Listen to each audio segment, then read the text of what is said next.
जहाँ छन् बुद्धका आँखा स्निग्ध शान्त र सुन्दर, त्यहाँ छ शान्तिको क्षेत्र।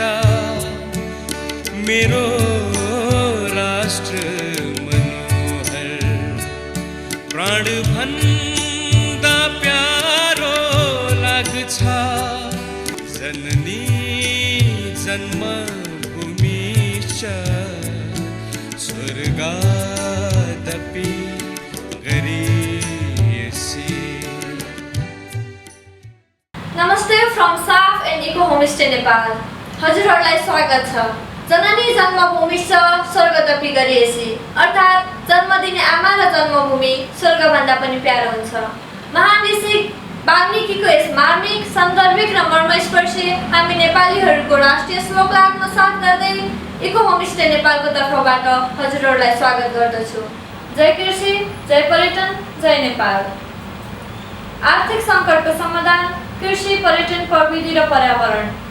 पर्यटनको लागि कृषि, कृषिको लागि पर्यटन, पर्यटनको लागि पर्यावरण, पर्यावरणको लागि पर्यटन, हाम्रो लागि पर्यटन, पर्यटनको लागि हामी। उत्पादनसँगै पर्यटन, होमस्टेसँगै फ्यामिली फार्मिङ। पर्यटन मात्र होइन, कृषि पर्यटन नेपालको समृद्धिको मूल मन्त्र।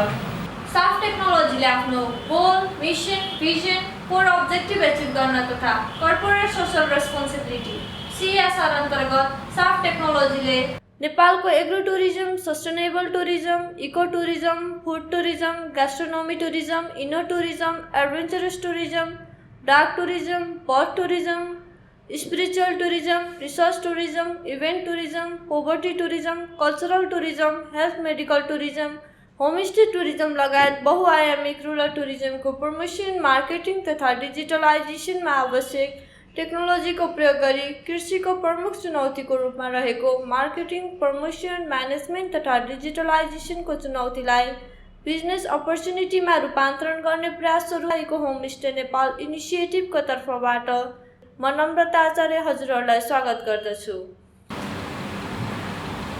Soft technology believe in turning challenges into business opportunity, and we also believe that problem solving can be a business opportunity. अर्थात् नेपालको कृषिको बजार चुनौती र रुरल टुरिज्मको चुनौतीलाई हामीले अवसरमा बदल्ने इच्छा शक्तिका साथ इको होमस्टे नेपालको सुरुवात गरेका छौँ। देशको आर्थिक सङ्कटको समाधान भनेको कृषि तथा पर्यटन नै हो, तर विडम्बना नै मान्नुपर्छ। नेपालका किसानहरूले बजार चुनौतीको सामना गर्नु परेको तितो यथार्थ एकातिर छ भने नेपालको रुरल टुरिज्म, कृषि, पर्यटनको बाहक फार्मस्टे तथा होमस्टेका सञ्चालक तिनै फ्यामिली फार्मरहरूको समेत प्रमुख चुनौती पनि प्रमोसन र मार्केटिङ नै देखिन्छ। रुरल टुरिज्म भनेको कृषि बजारको समाधान हो भने कृषि भनेको देशको अर्थतन्त्रको मेरुदण्ड हो। Tourism help flow consumer in consuming goods and service, therefore tourism is key for every sector. United nation FAO को फ्याक्टसिटलाई आधार मान्ने हो भने नेपालको कृषि तथा कृषि पर्यटन फ्यामिली फार्मरहरूमा आधारित छ र फ्यामिली फार्मरहरूको भविष्य, जीविकोपार्जन, आय आर्जन, आत्मनिर्भरता farmstay, family stay, community stay, homestay, rural टुरिज्मसँग गाँसिएको छ। अझै पनि 80 देखि 90% किसान र होमस्टे सञ्चालकहरू कुनै न कुनै रूपमा फ्यामिली फार्मर हुन्। अन्न देवता किसान तिनै फ्यामिली फार्मरहरू आफ्नो उत्पादन, श्रम, स्थानीय स्रोत साधन, प्राकृतिक स्रोत, संस्कृति, सम्पदा वा हस्पिटालिटी, गुन्द्रुक, ढिँडो, सिस्नो, घोगी, ढिक्री, माछा, कालिस, ट्राउट जस्ता स्थानीय परिकार सहित होमस्टेहरूको बजार नपाएर लाखौँ नेपालीहरू विदेशिनु परेको तितो यथार्थलाई मनन गर्ने हो भने हाम्रो नेपालका जल्दो बल्दो समस्याका रूपमा रहेको आर्थिक सङ्कट, बेरोजगारी, आत्मनिर्भरता, पब्लिक हेल्थ लगायत देश समृद्धिको एकमात्र समाधान भनेको नेपालको रुरल टुरिज्मको प्रमोसन र बजारीकरण नै हो। थोरै मात्रामा भए पनि नेपालको कमर्सियल टुरिज्म जसका सञ्चालक आफै प्रमोसन र मार्केटिङ गर्न सक्षम छन् र पनि नेपाल सरकारका विभिन्न निकायदेखि ओयो ब्रान्ड जस्ताले समेत कमर्सियल टुरिज्मलाई मात्र प्रमोसन र मार्केटिङ गरेको देखिन्छ। प्रजातन्त्रसँगै नेपालको टुरिज्म खुलेको झन्डै 50 देखि 60 वर्ष हुँदा समेत नेपालको रुरल टुरिज्म 100% ओझेलमा परेको देखिन्छ। धेरै पछाडि 2011 मा नाममात्रको लागि भए पनि होमस्टे सञ्चालन कार्यविधि जारी गरेकोबाट पनि प्रष्ट हुन्छ कि नेपालको रुरल टुरिज्मको प्रमोसन र मार्केटिङ जुन मात्रामा हुनुपर्ने हो त्यो भएको छैन। टेक्नोलोजी र डिजिटलको यो युगमा ट्रेडिसनल मार्केटिङ र प्रमोसनबाट मात्रै नेपालको रुरल टुरिज्मको प्रमोसन हुन सक्दैन। यसर्थ साफ टेक्नोलोजीले आफ्नो सामाजिक उत्तरदायित्व वहन गर्दै इको होमस्टे मोबाइल एप तथा आवश्यक technology software digital promotion digital मार्केटिङको महत्त्वपूर्ण जिम्मेवारी वहन गर्दै कमर्सियल होटलको लागि ओयोले जसरी नेपालका सम्पूर्ण होमस्टे फार्म हाउसका लागि digital platform booking app homestay management software मार्फत नेपालको रुरल टुरिज्मलाई प्रमोट गर्दै पूर्ण रूपले डिजिटलाइज गर्ने इनिसिएटिभको रूपमा रहेको होमस्टे नेपालभरिका फ्यामिली फार्मर तथा होमस्टेहरूसँग हातेमालो गर्दै नेपालको रुरल टुरिज्म मार्फत देश समृद्धिको सपना साकार पार्न अगाडि बढेको छ। त्यो बेला मलाई चलाउन के थियो त्यो बेलासम्म मैले वेबसाइट बनाएको छु नि के गरेको छु नि मात्र मेरो रोड साइडमा होटल थियो होइन त्यहाँ आउने गेस्टहरूलाई चाहिँ मैले त्यहीँबाट चाहिँ यसै गरी चाहिँ मुखले नै मैले विज्ञापन गरेको अनि त्यो अनुसार चलाउँदै गरेँ 2 वर्ष यो चल्यो अनि अब त्यसपछि उता यहाँ आएर काम गर्न त पहाडमा आएर काम गर्न त गाह्रो भयो नि त मलाई नि अनि त्यसपछि त अब के गर्ने त आफूले जानेको त केही नै छैन। अब यहाँ जो सबैजना खेतीपाती गर्ने अब म त माइजमा बजारमा बसेको मान्छे खेतीपाती नि थाहा छैन हिँड्न चाहिँ सक्दैन थिएँ म यो पहाड यस्तो बाटो थियो कि यस्तरी उकालो ओह्रालो हिँड्नै नसक्ने। होमस्टेमा गेस्ट राखेर म पनि यता काम गर्छु भनेर घर बनाइसकेपछि चाहिँ होमस्टे पनि सुरु गऱ्यो त्यही पुरानै घरदेखि हामीले अनि त्यो गर्दै गयो राम्रो हुँदै गयो विदेशीहरूको चाप बढी हुँदै गयो। त्यसपछिबाट पहिला त हामीले निजी होमस्टे एक्लै सञ्चालन गऱ्यौँ 2-4 वर्ष एक्लै गरेपछि होइन है अब सबैलाई पैसा कमाउने रहेछ नि हामी मात्रै दुःख गर्ने रहेछ हामी पनि गर्छौँ भनेर अनि सबै समुदायले चासो देखाउनु भयो क्या अनि त्यो भएपछि हामीलाई नि सजिलो भयो कम्युनिटी बेसमा जानलाई अनि सबै मिलेर कम्युनिटीमा दर्ता गराएर जसले होमस्टे चलायो राम्रो थियो कुनै घरहरू खाली नहुने क्या सधैँ खैरेहरूको आगमन भइरहने नेपालीहरू नि भइरहने छुट्टै रमाइलो कि व्यस्त भइरहने क्या सबैजना त्यस्तो रमाइलो चाहिँ भइजाला आइदियो। अब 1-1.5 वर्ष त त्यत्तिकै नै थन्क्यौँ हामी पुरानो घरहरू चाहिँ सबै लडी नै हाले अहिले जस्तो घरहरू कुनै पनि थिएनन् सबै ढुङ्गा माटाको त्यही पनि कस्तो भने यो त हामीले 18-20 केही थियो अब काम गऱ्यौँ राम्रो हुँदै गइरहेको थियो फेरि बिचमा कोभिड आइदियो होइन त्यो कोभिडले त अहिलेसम्म नै थला पारिराखेन कहिले चाहिँ अलिकता भएको देखेर चाहिँ अलिक रमाइलो लाग्छ कि अब चाहिँ हुने भए चाहिँ त्यहाँ बढ्नु भनेको हामी कहाँ नि बढ्नु है फेरि भनेर त्यही अवस्था र त्यो दुःख पार गर्दै अहिले चाहिँ यहाँसम्म आउँदा अनौठो लाग्छ कि अब पहिला आउँदाखेरि त सम्झिँदा पनि कस्तो लाग्छ कि त्यस्तो थियो अब बाटोघाटो केही सधैँ थिएनन् यता हिँड्ने बाटोहरू सानो डोटो थियो होमस्टेकै अब प्रावधान र विधिहरू सबै गर्दै जाँदाखेरि बुझियो यसरी बजेट ल्याउन सकिने रहेछ यो काम यसरी गर्दाखेरि चाहिँ हुने रहेछ भन्ने सोच राखेर काम गर्दै गर्दाखेरि यहाँसम्म बाटो अहिले मान्छेहरू यो सबै कुरो भएपछि चाहिँ तिमीहरूले चाहिँ दार्जिलिङ जस्तो बनाउने भयो है वास्तला गाउँ चाहिँ भन्नुहुन्छ क्या त्यही अब सन्तोकै छौँ 2टा बच्चाहरू पढाइरहेको छौँ होइन अब घर खर्च गरिरहेछौँ अब बुढाबुढी आनन्दले घरैमा बसेर बुढा विदेश जानु परेको छैन बुढी हिँड्नु परेको नि छैन होइन परिवारसँगै बसेर काम गरिरहेछौँ सबभन्दा ठुलो खुसी र रमाइलो त्यही छैन। व्यवसायमा सबैभन्दा एकदम साह्रै गाह्रो अब यो छोडौँ कि क्या हो बरु के यो व्यवसाय नभइकन अर्थक भइदियो भए चाहिँ गाह्रो हुन्थ्यो होला यो व्यवसाय के भएछ त घर छोड्नु पऱ्यो गाह्रो हुने त घरै छोड्नु पर्दाखेरि त किन गाह्रो हुनु होइन त सबैलाई घर छोड्नु पर्दा पीडा हो नि होइन चाहे बुढा नै घर छोडेर विदेश जान नपरोस् त्यो घर छोड्दाको पीडा हो आफूले नै घर छोडेर बच्चालाई टाइम दिन नसकेर अन्तर्जाल राखेर मेरो बच्चा घरमा के गर्दै होला घरको फ्यामिली नै हाँसी बसेर यही काम गरेर त त्यो पीडा किन लिनु घर छोड्नु नपरेपछि केही टेन्सन छैन। तपाईँलाई कसैले सजिलै भिसा ल्याइदियो ल विदेश अमेरिका युरोप के गर्नुहुन्छ यो सब छोडेर उडिहाल्नुहुन्छ कि होइन जान्न म त अमेरिका किन जानु हुने क्या त्यहाँ चाहिँ बोटमा फल्ने हो र दुःखै गर्ने होइन क्या त्यहाँ चाहिँ तपाईँको यहाँ हामीले 6 घन्टा दुःख गर्दाखेरि चाहिँ आनन्दले खुसी साथ रमाउन पाएको छ नि त्यहाँ 22 घन्टा कसले दुःख गर्न जान्छ सिधै त तिनीहरूले केही पनि गर्दैन नि त अमेरिका राष्ट्र मात्रै धनी भएर भएन नि त त्यहाँ जानलाई त उसले राष्ट्रले त हामीलाई पैसा दिँदैन दुखै गर्न जाने हो। त्यहाँ गएर भाडा मान्ने साटो आफ्नो घर परिवार हाँसेर अमेरिका गएको ह बुढा यता बच्चा यता सधैँ अनलाइन गरेर रुनुभन्दा त बरु सँगै बसेर भाडा मात्दा भइगयो त। मलाई चाहिँ त्यो खुसी आनन्द। तपाईँ एकदम आनन्द। होइन मैले पहिल्यैदेखि 2 चोटि विदेश जाने ट्राई पनि गर्नुभएको यो किन भन्दाखेरि सबै कुरो गाह्रो देख्दै गएको देखेर नजाने जति छ धेरै खाने ठाउँमा थोरै खाने मिठो खाने ठाउँमा तपाईँ रोक्नुभयो? हजुर पासपोर्ट बनाएर बस्नुभएको मान्छे। अब मैले तपाईँलाई गर अब आइज त होमस्टेमा बस यसरी गर भने नि तपाईँलाई इन्ट्रेस्टै हुँदैन थियो क्या। त्यसले काम लागेर बसेको त त्यो गर्ने मान्छेमा आफै इच्छा शक्ति हुनु पर्यो, चाहना हुनु पर्यो। उसले इच्छा शक्ति गरेर आयो भनेदेखि 1 हप्तामा सिकिन्छ। यदि कोही आयो भने हजुरहरू सिकाउन चाहनुहुन्छ? मजाले। रुरल टुरिज्म, होमस्टे, कृषि, पर्यटन, फ्यामिली फार्मिङको प्रमुख चुनौती तथा अवसर सम्बन्धी गरिएको इको होमस्टे नेपाल टिम र होमस्टे एसोसिएसन अफ नेपाल होस्टानका पदाधिकारी तथा केन्द्रीय कोषाध्यक्ष सुरज वास्तोलाज्यू, होमस्टे सञ्चालक तथा अन्य पदाधिकारी बीचमा भएको अन्तर्क्रियाको एक झलक प्रस्तुत छ। नमस्कार, स्वागत छ यहाँहरूलाई नगरकोट सामुदायिक होमस्टेमा। म सुरज वास्तोला, यो नगरकोट सामुदायिक होमस्टे व्यवस्थापन समितिको अध्यक्ष, त्यसै गरी होमस्टे एसोसिएसन नेपालको केन्द्रीय कोषाध्यक्षको रूपमा पनि कार्यरत छु। धन्यवाद सर। नमस्कार, म पुष्कर वास्तोला, यस नगरकोट सामुदायिक होमस्टे व्यवस्थापकको रूपमा चाहिँ छु र सञ्चालक सदस्य।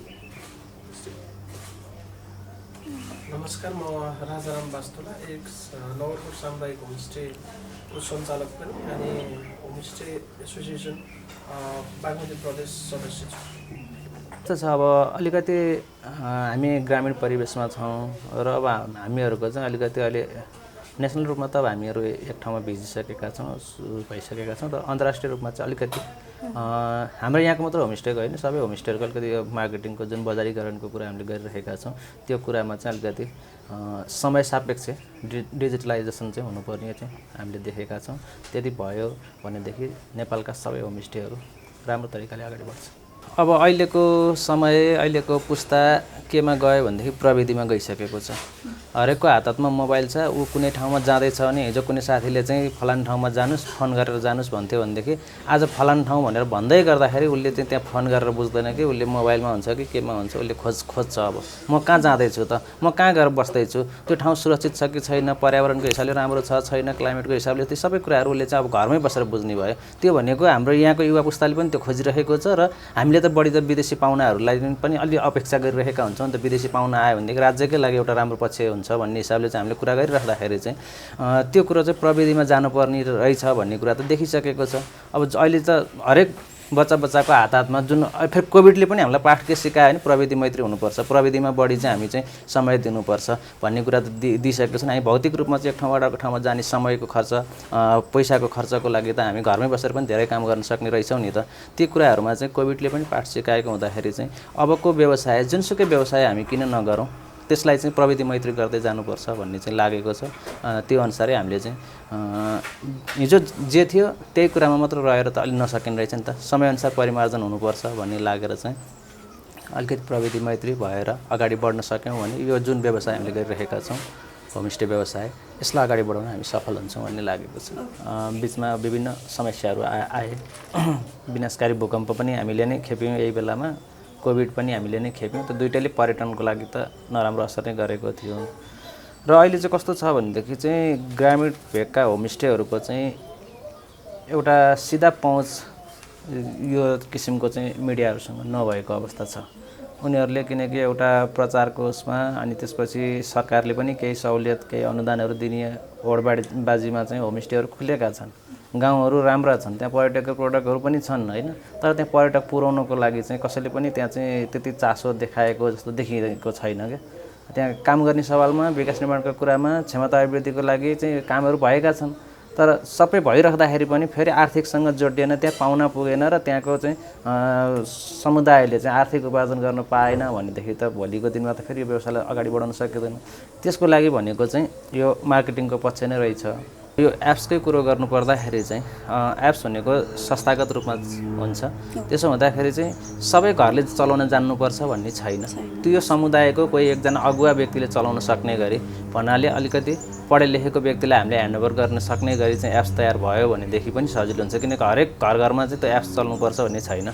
तर एउटा के चाहिँ त्यसको एक्सेस चाहिँ के हुनु पऱ्यो भनेदेखि पाहुनासँगको डाइरेक्ट कन्ट्याक्ट डिलिङहरू चाहिँ सबै गर्न सक्ने चाहिँ तपाईँहरूले त्यो अथोरिटी चाहिँ तपाईँहरूले अब हेड बडी तपाईँहरू भए पनि त्यो युनिटलाई दिनु। जस्तो नगरकोट सामुदायिक होमस्टेको नाउँमा चाहिँ एउटा त्यहाँ फिचर राखिएको छ भने त्यो फिचर चाहिँ सबै चलाउन सक्ने तरिका तपाईँहरूसँग पनि त्यसको ऊ चाहिँ रहोस्। तर त्यो फेरि एकजना या दुईजना हामी कसलाई दिन्छौँ, एडमिन बनाएर दिन्छौँ, उसँग चाहिँ चलाउन सक्ने भयो भने पाहुनाले उता क्वेसन गर्दाखेरि उसले रिप्लाई गरिहाल्न सक्छ।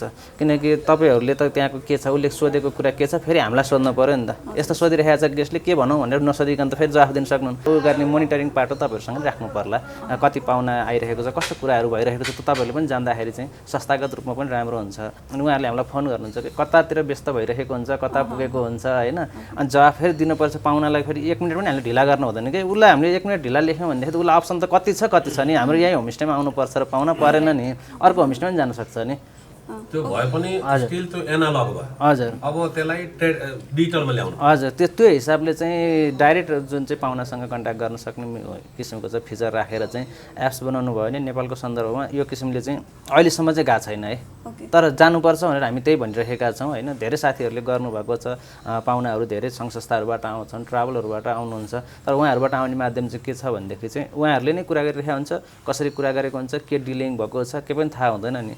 त्यो हिसाबले छैन। त्यसो हुँदा कोही पाहुनालाई हाई अमाउन्ट पनि लिया हुन सक्ला, कोहीलाई लो पनि लिया हुनसक्छ होइन। त्यसो हुँदाखेरि चाहिँ के हुन्छ भने यहाँ आउनुहुन्छ, अब हाम्रो समुदाय न हो होइन तपाईँको, किनकि सबै हामी त पारिवारिक रूपमा चाहिँ उ गर्ने भन्छौँ।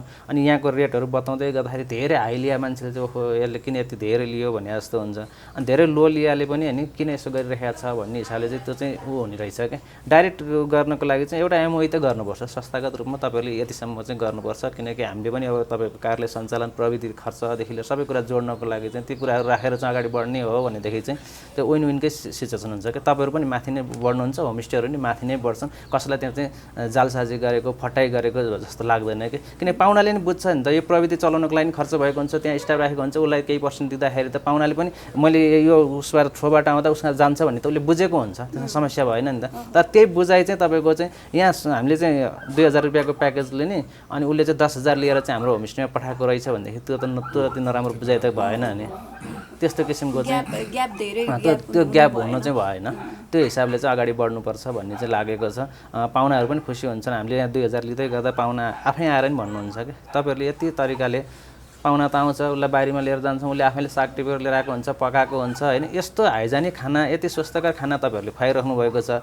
अनि यो 2000 मात्र चाहिँ किन लिनुभएको, तपाईँहरूलाई घाटा हुँदैन भनेर सोध्नु। मैले न्युजमा फाटाफुटा पढ्दै गरेको छु, एसियाकै नमुना गाउँ घले गाउँ जुन हाम्रो नेपालको हकमा होमस्टेको एउटा अग्रणी, तर त्यहाँको बारेमा के पनि न्युजमा अब पढ्न थाल्यो भने पर्यटकहरू त्यो गाउँमा जान्छन्, त्यहाँको गाउँले परिकार खान होइन। तर त्यहाँ जब पुग्छन् त त्यहाँ चाउचाउबाट सत्कार हुन्छ होइन। त्यहाँको लोकल खानेकुराहरू एभाइलेबल छैन भन्दाखेरि उत्पादनसँग जोडियो। अब यो जुन समस्या छ, तपाईँ एउटा केन्द्रीय अभियन्ताको नाताले यता होमस्टे अगाडि बढाइरहँदाखेरि 500 को सङ्ख्यामा त विधिवत सदस्य नै भइसकेको छ भन्दाखेरि अब मान्छेको रोजाइमा पर्ला स्वदेशी पर्यटक र विदेशी पर्यटक नेपालका होमस्टेहरूमा जाने।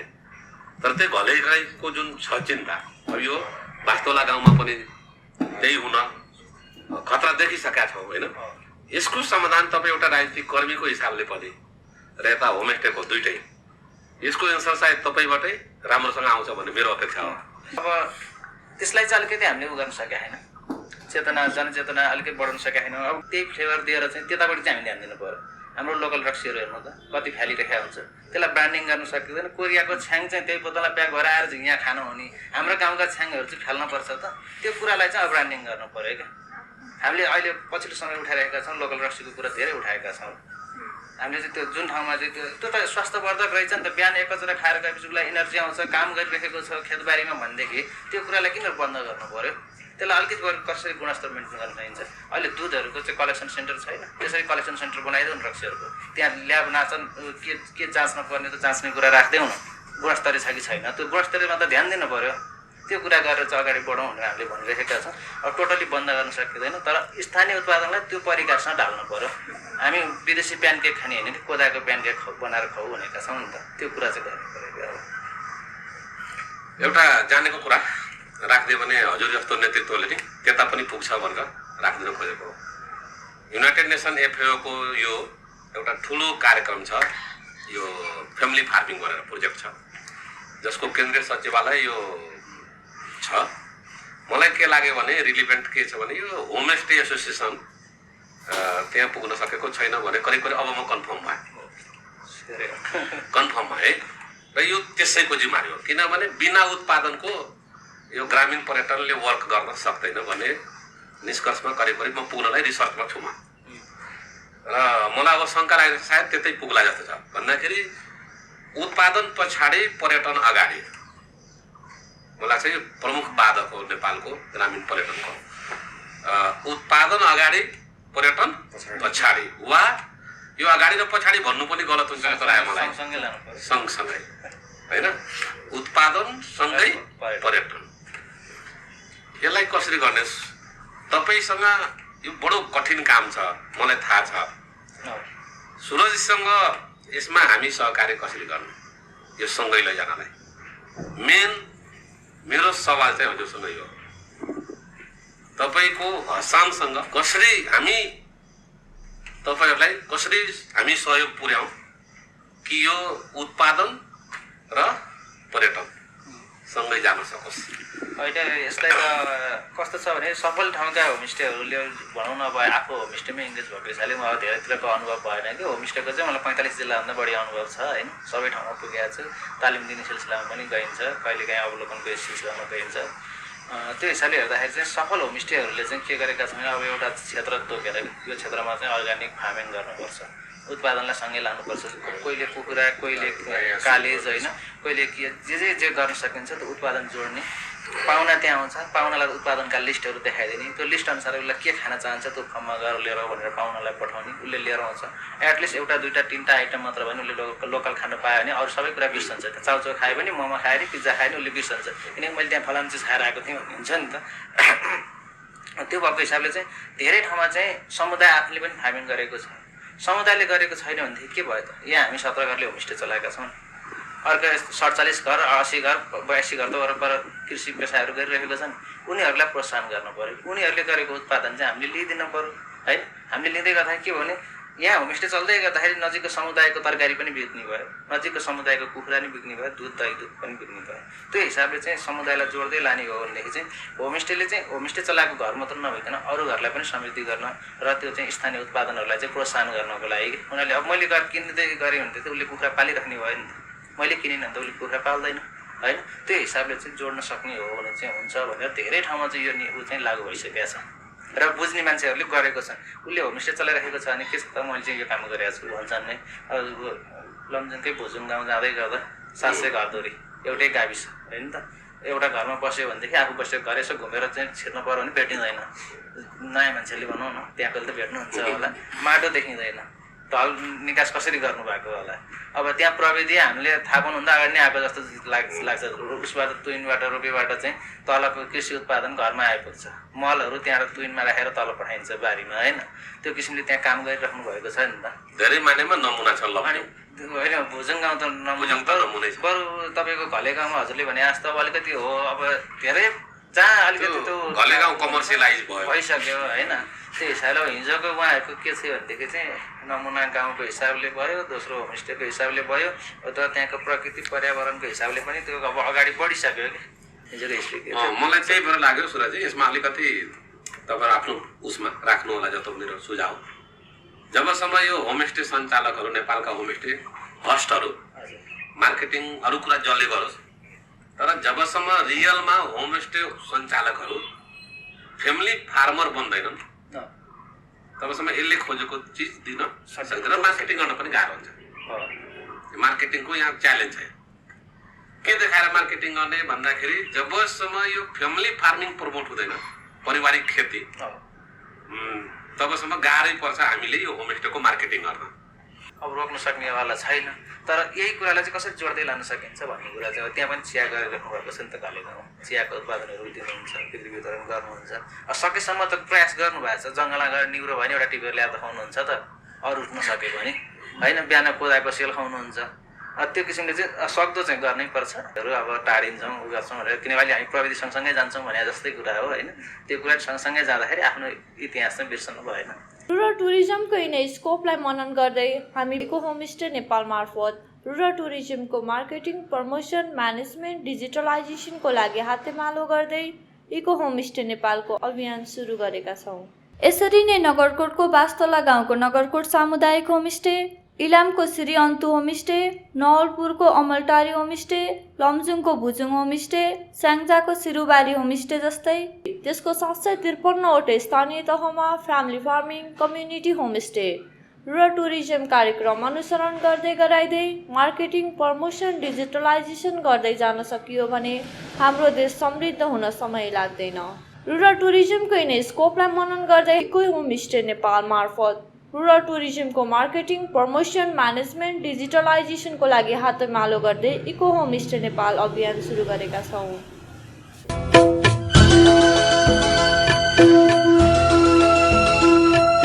छाडेर काम सारा एक काम रोजिरहेछु, यो देशमा म एउटा मानिसको। आलोक सर, हजुरको इन्सपिरेसनबाट त्यो बास्तोला गाउँ नगरकोट कम्युनिटी होमस्टेमा जुन इम्प्याक्ट देख्नुभयो त्यो फेरि पनि मेन्सन गरिदिनुहोस् न। सर त्यो इम्प्याक्ट होला भने त मैले कहिले त्यो सोचेँ त थिएँ, तर मेटेरियलाइज होला भने चाहिँ कहिले सोचेको थिइनँ। अनि हजुरले चाहिँ के गरिदिनु भयो भने आज मलाई सरप्राइज कसरी गरिदिनु भयो, ऱ्यान्डमली पुग्नुभयो, गएर खिचेर ल्याउनु भयो, भिडियो बनाएर पास गरिदिनु भयो। त्यसपछि म हेर्दाखेरि म छक्क पर्छु ल, कसैले सोचेको, कसैले प्रेरणा दिएको र कसैले त्यसलाई बुझिदिएर काम गर्दाखेरि देशै परिवर्तन हुनसक्ने खालि नमुनाहरू क्रिएट हुन सक्छन् भनेर त म आफैलाई सरहरूले खासमा त यसमा मलाई सर्टिफिकेट दिनुभयो सोचको लागि। अहिले हामी यो ग्रामीण पर्यटन या होमस्टे सम्बन्धी कुरा गरिराखेका भएर चाहिँ यस विषयमा भन्नुपर्दा ग्रामीण पर्यटनले एक्चुअली हामीले डलरलाई सिधै ग्रामीण क्षेत्रमा घरमै गाउँमै लैजान सक्छौँ भन्ने आइडिया थियो, तर यो आइडियामा मात्रै थियो, यो चाहिँ इम्प्लिमेन्ट गरेर हामीले कहिले देखेको थिएनौँ। यो आइडियालाई चाहिँ अनि हामीले यो मैले राम सरको बारे कहिले सुनेको थिएँ कि देशको प्रत्येक घर टुरिज्मको लागि रेडी छ, कल्चरली हामी अतिथि देवो भव भन्ने आइडियाबाट हामी ग्रो अप भएर आउँछौँ भने यो बेलामा हामी सबैजना रेडी छौँ यो टुरिज्मको लागि। तर आइडिया के थिएन भन्दाखेरि गर्ने कसरी भनेर भन्दा सानो एक्सपेरिमेन्ट तेलकोटमा थियो। नगरकोट र भक्तपुर दुईटा प्रमुख पर्यटकीय गन्तव्यको बिचमा रहेको तेलकोटको स्थानीयलाई पनि आइडिया थिएन कि त्यहाँ टुरिज्म हुनसक्छ भनेर। अनि त्यहाँ हामीले चाहिँ यही बाटोबाट टुरिस्ट ओहोरदोहोर गर्नुहुन्छ, तर तपाईँ कहाँ छिर्नुहुन्न, कुनै त्यस्तो व्यवस्था मिलाउनुहोस् जसले गर्दा टुरिस्ट छिराउन सकिन्छ भन्दा के गर्ने होला भनेर भन्दा हामीसँग त केही पनि छैन भनेर भन्दै हुनुहुन्थ्यो। तपाईँहरूसँग जे छ त्यहीँबाट सुरु गर्न सकिन्छ भनेर भन्दा कसरी त भन्ने कुरा आउँदा उहाँहरूले आफैले मनन गरेर निकाल्नु भएको ओके हामीहरू चाहिँ केही टुरिज्ममा गर्छौँ र त्यहाँ प्रत्येक घरबाट चाहिँ मान्छेहरूले आफ्नो एकवटा कोठा निकालेर बैठक कोठा जुन हामीले पाहुना घर भनेर हाम्रो घरमा जहिले पनि घर बनाउँदाखेरि पनि छुट्याएर राखेको हुन्छ, एउटा कोठालाई स्पेसली सिँगारेर राखेका हुन्छ हामीहरूले त्यो पाहुना घर भनेर। सो त्यही पाहुना कोठालाई नै हामीले बेच्न किन सुरु नगर्ने भनेर भन्दा त्यही जोस जागर आइडियाले चाहिँ बिस्तारै 10 वर्षमा एउटा होमस्टेको आकार लियो, जसले चाहिँ टुरिज्म एग्रिकल्चर दुईटैलाई सपोर्ट गर्ने सम्भावना देखियो र सब समुदायको पार्टिसिपेसन यसमा हुँदो रहेछ। अनि तपाईँको र मेरो कनेक्सन उता ग्रिन सोल्जर यता मेरो हैन ग्रिन, यो ग्रिनले जोडेको पनि तपाईँ गुगल एउटै हो तर खासै हो हैन, तपाईँ र हामी जोड्यौँ त्यो ग्रिनले, यो अलि लास्टमा ग्रिन सोल्जर त्यो स्टोरी। अब यो खास होमस्टेको म अनेस्टली भन्नुपर्दाखेरि राम सरको नामै मात्रै सुनेको थिएँ र भेट्ने रहर चाहिँ थियो। मेरा बाँकी सबै साथीहरू भेटेर आइसक्नु भयो, मलाई भेटाइदिनुहुन्न। केही थियो होला कि भेटाइदिए दुईजनाले आगो लगाउलान् कि भन्ने कुरा पनि थियो, त्यही भएर पनि नभेटाउने हो कि जस्तो पनि भएको थियो, या त नेचरले दिएन केही भयो। अनि त्यसपछि मलाई के भयो भने वेस्टको बारेमा चर्चा, अब यो लाइनमा मेरो एरियामा अघिको कहानी त त्यो सेक्टरको, यो सेक्टरमा त चिन्दैन, गन्दैन पनि त कसैले मलाई। म त एउटा भर्खरको एन्ट्री लेभलको कार्यकर्ता हो। अब उहाँलाई भेट्ने मेरो लागि ठुलै च्यालेन्ज थियो मलाई, आखिर भेट्न पाइएन। अनि मैले मनमा नै अठोट लिएँ कि एकचोटि भेट्न त भेट्छु, तर अब उहाँले मलाई खोज्नुपर्छ भने अनेस्टली मेरो भित्र चाहिँ थियो के छ। अब म चाहिँ खोज्दैन, अब उहाँले मलाई खोज्छ। र 10 वर्षपछि त्यही भयो क्या, उहाँले नै मलाई खोज्नुभयो। त्यसपछि मलाई लाग्यो कि होइन त अब कुरा चाहिँ जस म सही ट्र्याकमा थिएँ भन्ने कुरा प्रमाणका साथै तपाईँहरूले लिएर आइदिनु भएको छ। त्यो कुरा त तपाईँका वर्डहरूले चाहिँ त्यो खासमा भन्नुपर्दा त्यो वास्तवला गाउँ मैले भन्दा पनि तपाईँको इन्सपिरेसन हो। म माध्यम हो सर, इन्सपिरेसन सर हुनुहुन्छ। एउटा अहिले पनि नेपालका हरेक घर होमस्टे के भन्छ अतिथि सत्कारका लागि तयार छन् भन्ने लाइन त्यो अहिलेसम्म पनि मलाई थाहा छ र गजब पञ्च लाइन थियो त्यो चाहिँ मेरो लागि पनि। त्यही चिज भने त्यहाँ एकजनाले यसो गरिन्छ र कन्फिडेन्स त कहाँ, तपाईँ तराईमा मान्छे अड्काइदिनुपर्छ, यहाँ पहाड त इजी हुन्छ भनेर चाहिँ त्यो त्यहाँ हुन्छ त यहाँ किन भन्नु, गर्न भाइहरू गर्नु भन्दा 4 वर्ष त त्यो भाइहरूलाई सम्झाउनमा लागेको छ कि यहाँ अपर्च्युनिटी पनि छ है भनेर। स्वदेशी उत्पादन, आन्तरिक पर्यटन, देश निर्माणमा कृषि, पर्यटन, प्रविधि र पर्यावरण।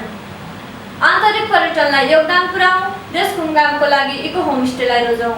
एकपटक सेवा गर्ने मौका दिनुहोस्।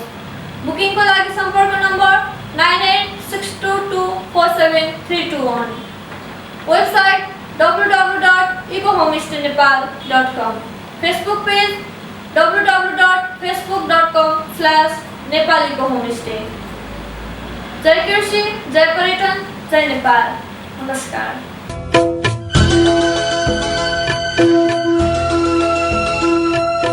छाडेर काम सारा एक काम रोजिरहेछु, यो देशमा म एउटा मानिस खोजिरहेछु।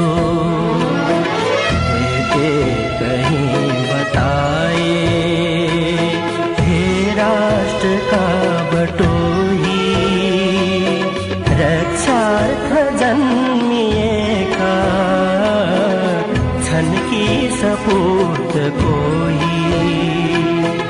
यो प्रश्न ख्याल राखे सबलाई सोधिरहेछु, यो देशमा म एउटा मानिस खोजिरहेछु।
अजय नायक अवतार भएर मानौ भूभार हर्न लायक, म त्यही महान मानव को मार्ग खोपिरहेछु।